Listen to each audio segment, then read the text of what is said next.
My best friend's son accidentally entered the bathroom while I was inside, creating a moment of unexpected embarrassment. Welcome to the A True Infidelity Story. Delve into the hidden truths and narratives surrounding infidelity alongside us. Allow me to introduce myself. I am Isabel. I have always viewed myself as a dedicated wife and nurturing mother. Yet, on a bright and cheerful morning, as I busied myself adorning the garden for an upcoming celebration, the course of my day took an unexpected turn. Who could have imagined that a mere act of kindness would stir up emotions within me that had long been buried? To what extent can our lives be transformed, and in what ways can they evolve? This tale unfolds around a single, unintended touch that irrevocably altered the course of my life. Continue reading to discover the conclusion of this unforeseen turn of events. Perched precariously atop a wobbly ladder, I found myself entwining strands of lights around our patio. The sun cast its brilliant rays, enveloping the backyard in a comforting embrace of warmth and delight. Organizing my daughter Lily's birthday was a source of joy for me, despite the fact that the majority of the responsibilities rested on my shoulders. My husband, Brian, frequently found himself too occupied to lend a hand. The ladder swayed gently beneath me, yet I pressed on with my task, accustomed to these small disturbances. In that instant, a voice pierced the silence, causing me to jump in surprise. "Greetings, Mrs. Watson. Is there any assistance you require?"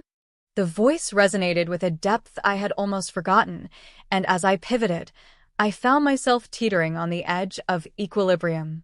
Before me stood Nathan, the son of my dearest friend Olivia. "Oh, Nathan, thank you. I would truly appreciate that," I replied, striving to maintain my composure as I descended the ladder. He advanced to stabilize it, and for a fleeting moment, our hands met. That gentle touch ignited a torrent of emotions deep within me.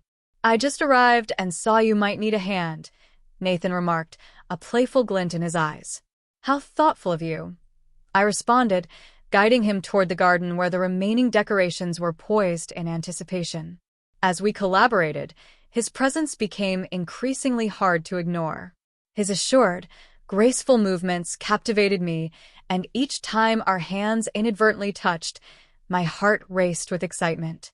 "How is your college experience unfolding?" I inquired, attempting to initiate a casual dialogue, yet my tone revealed an underlying curiosity. "Excellent, Mrs. Watson. Amidst the familiar blend of academic pursuits and social engagements, there's a comforting warmth in returning home. Everything feels more serene in contrast to the campus," he said, effortlessly smoothing out the tablecloth. I chuckled, though my mirth carried a hint of unease. "I can envision. Your absence has been felt by us all. Lily frequently mentions you." With a light smile, he replied, "Hopefully only good things," momentarily easing the tension that had been building between us. "Only the finest," I promised him, our gazes locking in a moment that felt infinite. In that instant, I understood that a mere touch and a smile could awaken emotions I thought had faded away. As twilight approached, shadows elongated across the lawn, heralding the arrival of guests. The gathering pulsated with the vibrant echoes of chatter and mirth. Yet, the concealed flame that had flared to life between us during the preparations persisted, weaving invisible strands that bound us together amidst the throng. As the festivities commenced, I spotted Nathan mingling with the other attendees. He effortlessly drew in those around him with his magnetic charm and contagious laughter. Once more, our journeys intertwined at the drinks table. Nathan, the focal point of the gathering, regaled his audience with a humorous tale, each listener captivated by his every word. Upon catching sight of me, he halted, a conspiratorial smile gracing his lips as he extended a glass in my direction. "Mrs. Watson," he greeted me, "I've saved the last glass of Lily's favorite drink just for you." "Thank you, Nathan. I believe I truly require this," I responded, our fingers brushing once more, and that well-known spark coursed through me. I lifted my glass to my lips, masking my discomfort, fully conscious of the curious gazes from those mingling around me. We gradually made our way to a quieter corner of the garden, where soft lighting and a sense of seclusion fostered a more personal dialogue. Our laughter and playful banter flowed effortlessly, creating a bubble that separated us from the rest of the gathering. "Isabel," he began, using my first name for the first time, his voice carrying a hint of intimacy. "What is existence in the suburbs like? Surely, it can't be just a series of celebrations and home improvements." A chuckle escaped me, a surprising sense of comfort washing over Me. Oh, it's absolutely astonishing. At times, selecting paint colors seems to be the most thrilling choice of the day. I responded with a grin. He chuckled as well, his gaze resting on mine for a heartbeat longer than what felt customary. "It resonates with excitement. Perhaps a touch more thrill is what you seek," he proposed, his tone soft and alluring. Before I could respond, Lily's voice sliced through the tension, her tone playful yet laced with curiosity. "It appears you've captivated the most significant woman in this room, Nathan," she declared, eliciting laughter from those gathered around us. With a rosy hue creeping across my cheeks, I offered a gentle reply. "Lily, you know I've always held a fondness for your family." Though my voice was airy, my heart raced with a mix of excitement and unease. Nathan cast a fleeting, enigmatic glance my way before turning his smile toward Lily. "Merely surrounding myself with fine company, dear mother." The whole evening unfolded in a haze of ephemeral glances and hushed exchanges with Nathan. Every encounter ignited a rush within me that I fought to contain. His inquiry regarding the necessity for greater excitement in my life reverberated in my thoughts, pushing the limits of my comfort zone. As the festivities drew to a close and the last of the guests trickled out, a bittersweet blend of relief and disappointment washed over me. The night unfolded with revelations beyond my anticipation. As I bid farewell to Nathan, our hands brushed against each other for a fleeting moment, his touch carrying an unspoken vow of feelings left unaddressed. "Good night, Isabel," he murmured softly. His voice was a secret, a melody crafted solely for my ears. "Good night, Nathan," I murmured, a swirl of guilt and anticipation stirring within me. Following that party, I endeavored to resume my ordinary existence, yet the memories of Nathan lingered, haunting my mind.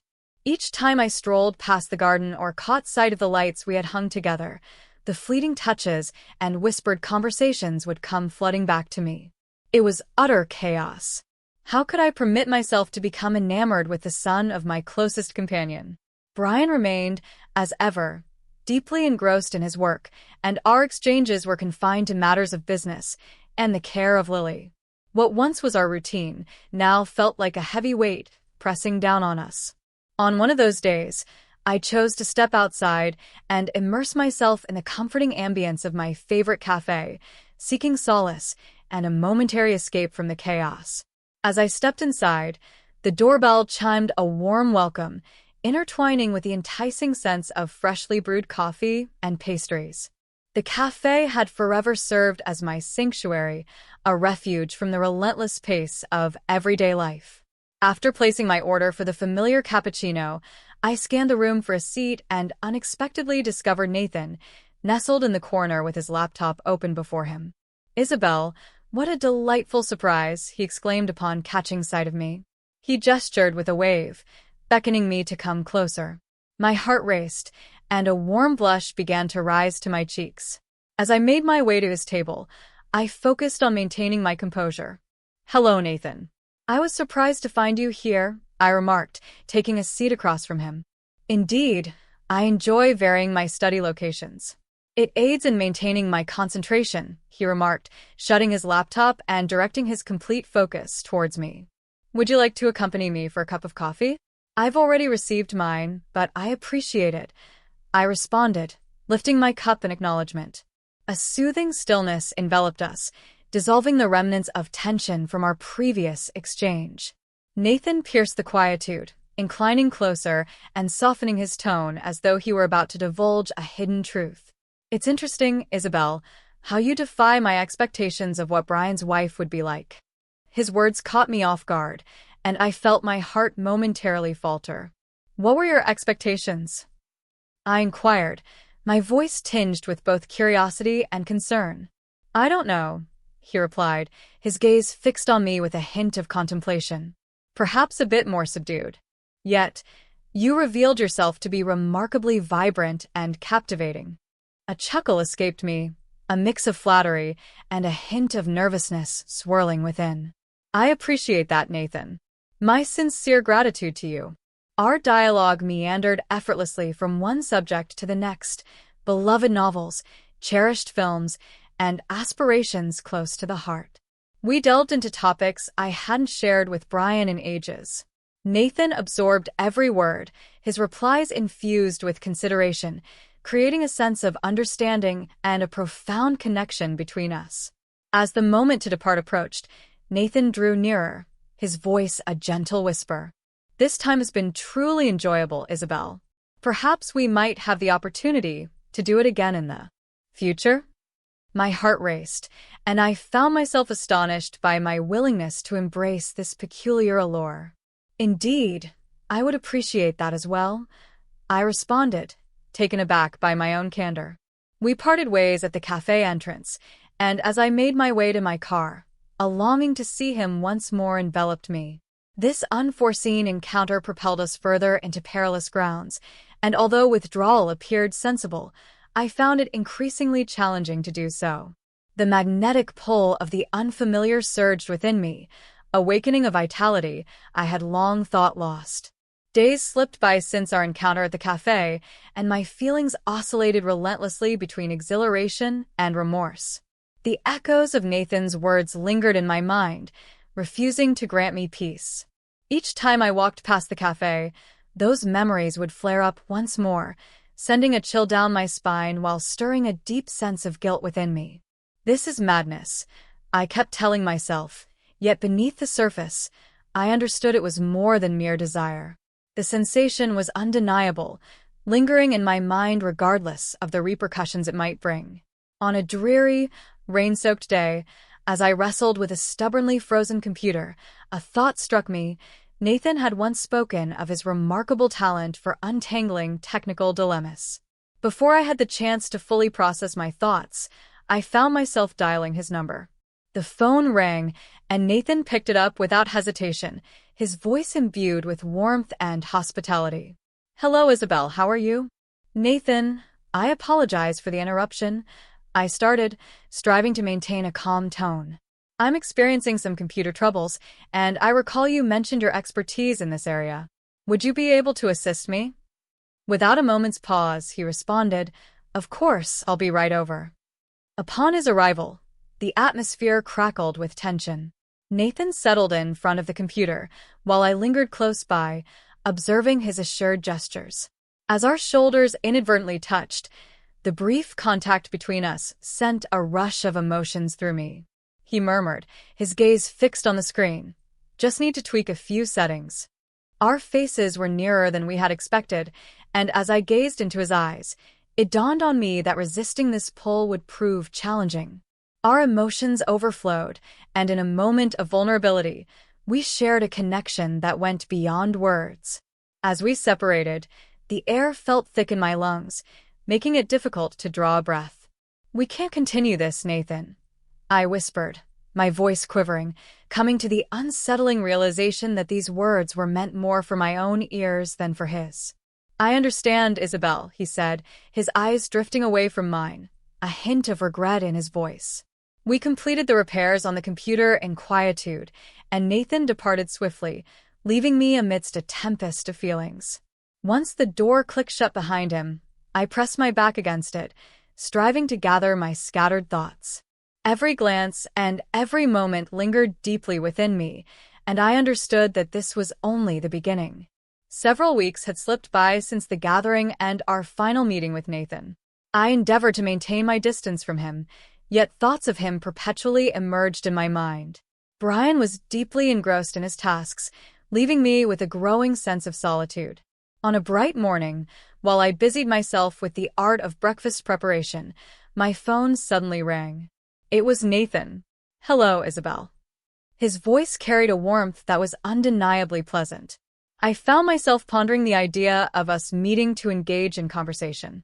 It seems essential that we engage in a conversation about the events that transpired.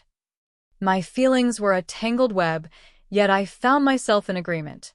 All right, Nathan, let's rendezvous at the Lavender Garden Cafe, I proposed, wishing that the comforting ambience would soothe my nerves. I slipped into a short sea-green skirt paired with a form-fitting blouse that beautifully highlighted my silhouette. In the mirror, a confident woman stared back at me, yet within, a tempest raged.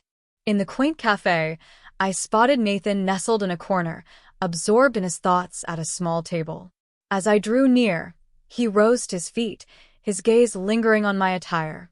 "Isabel, you look stunning," he remarked as I settled into my seat across from him. A warm blush crept across my cheeks. "Thank you, Nathan. What topic were you hoping to discuss?" I inquired, attempting to initiate the dialogue with a professional tone.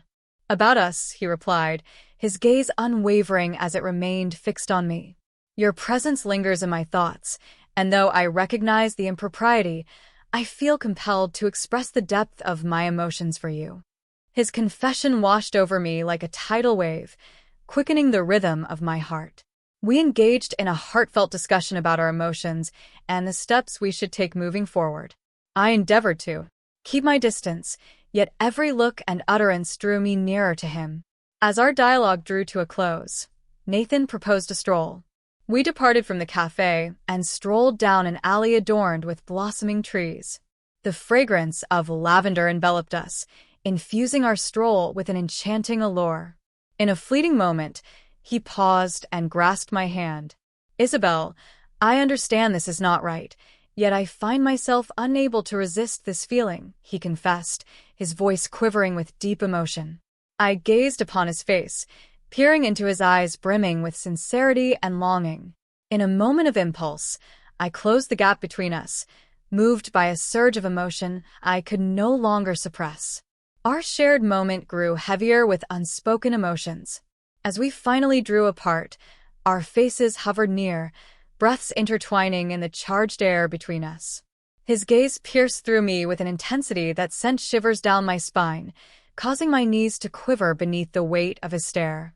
"Isabel," he murmured, his voice laced with both fervor and sorrow. "This truth can no longer remain concealed. I long to be by your side." My thoughts were a labyrinth, yet one truth stood clear in the midst of the chaos. "I share that sentiment as well, Nathan," I murmured in response, my heart swelling with a blend of exhilaration and trepidation. We lingered in each other's arms, relishing the fleeting moment, fully aware that challenging choices awaited us on the horizon. Yet in that instant, nothing held greater significance than we did. Our emotions intertwined, and our yearning to unite. The subsequent days unfolded in a haze. The memory of Nathan and our connection lingered in my mind, refusing to fade away.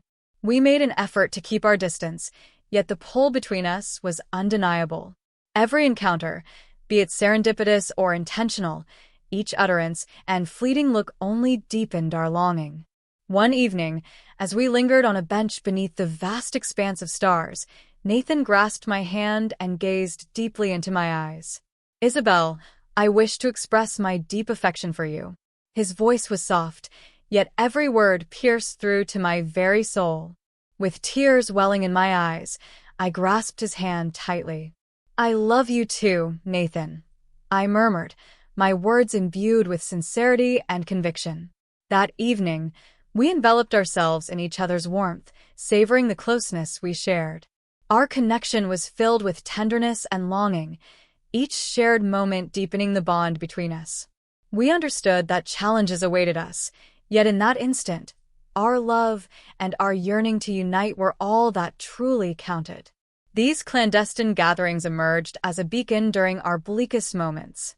In one another, we discovered what had been absent from our lives for far too long. Our love, shrouded in secrecy, only intensified our yearning to unite against all odds.